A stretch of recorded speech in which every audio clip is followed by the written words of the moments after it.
Should college athletes be getting paid? Now, this is a big question that is part of a big debate. It's brought up commonly in the educational and sports worlds. So, I'm here to represent and tell you that it shouldn't be. Now, you may want to slow me down in my abruptness. However, bear with me.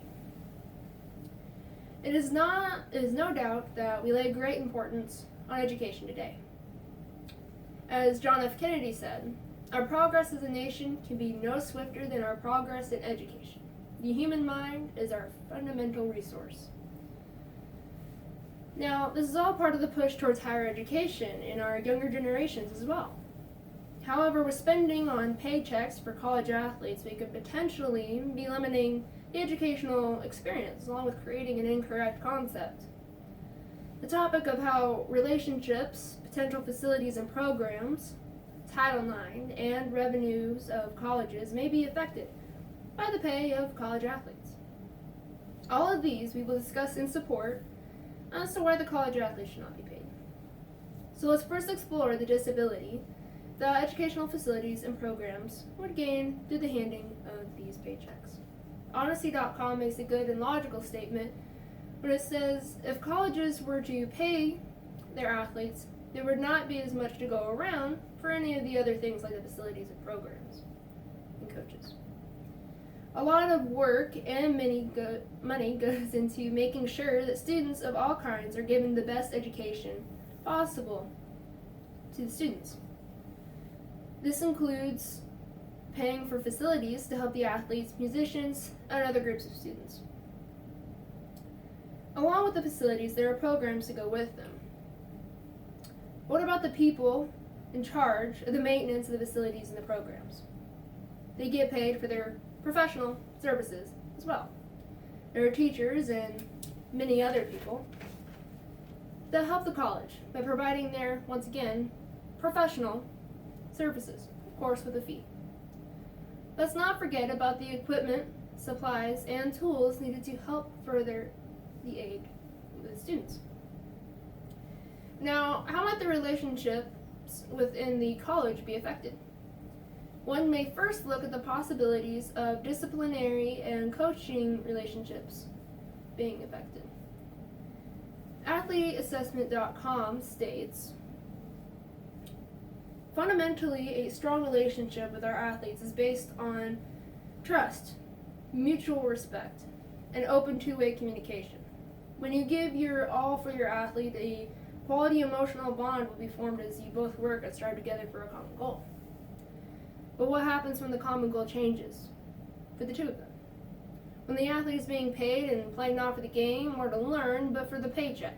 What happens between the bond when they appear to no longer be on the same playing field as they were before? The relationships between the students and athletes will change. Part of the fun is retaining the relationship with friends and the people that they are in class with. It's part of the college culture. They then get to see their friends and the people from class out of the court on the field that get to support them. However, when the athlete starts receiving paychecks, it may appear to their fellow students that they are on a new and different level. Now that they are on not the same level, they will create a separation amongst them. The separation and cliques on the educational grounds have been fought hard against, and it would be a shame for us to contribute to this all of a sudden after we fought against it.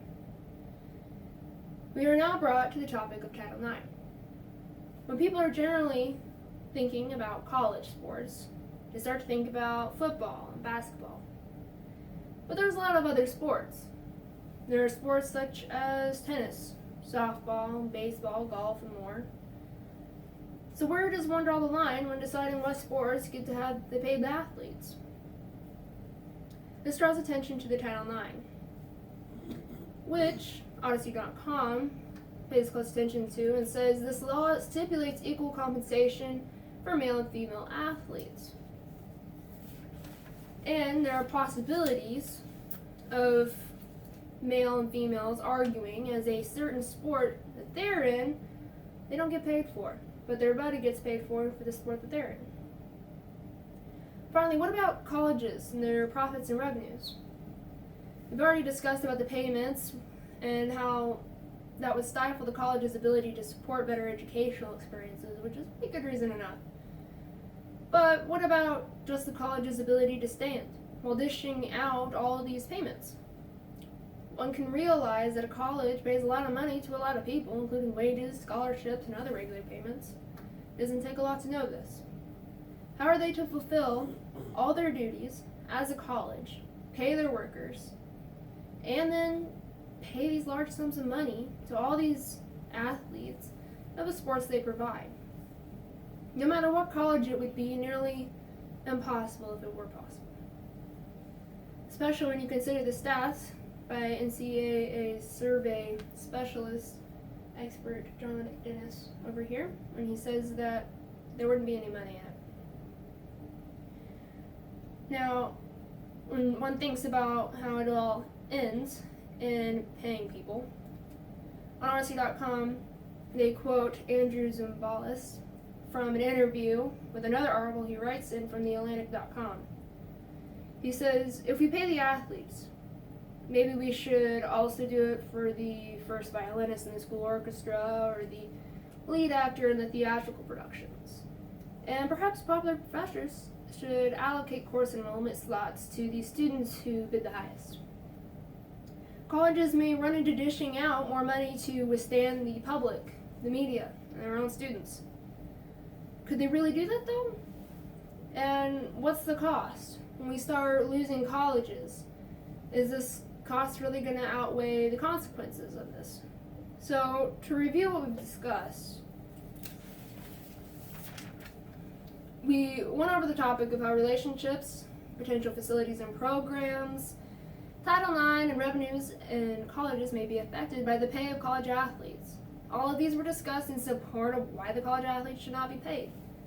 In support of a brighter tomorrow, college athletes should not be paid due to the possible effects on various important relationships, the potential for facilities and programs, offense on Title IX, and of course harm against college revenues.